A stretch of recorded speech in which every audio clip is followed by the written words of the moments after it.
Alright, so we're going to do another example from section 2.1. This is one that's involving some fractions.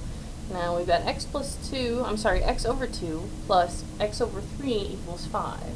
We can't combine these terms together the way they are right now because we don't have a common denominator, so they're not like terms. So we're going to find a common denominator. Now, the shortcut to this is always going to be just to multiply the two denominators together. Will give us 6. This may or may not always give you the lowest common denominator, but it does assure you that you have a common denominator, which is all we really need for these problems.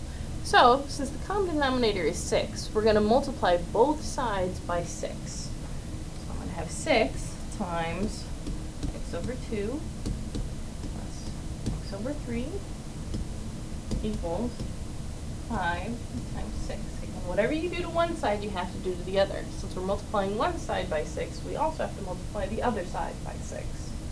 Okay, now I'm going to multiply this 6 through using the law of distribution. So I'm going to have 6 times x over 2 plus 6 times x over 3. Okay? And that's going to equal 5 times 6, which is 30. Okay? So now, and 6 times x over 2 is essentially the same as 6x over 2. 6 times x over 3 is 6x over 3, equals 30. Okay, now I can reduce these two fractions.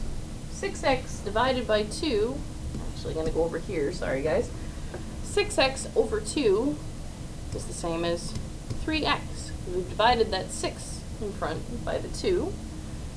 6x over 3 is the same as 2x.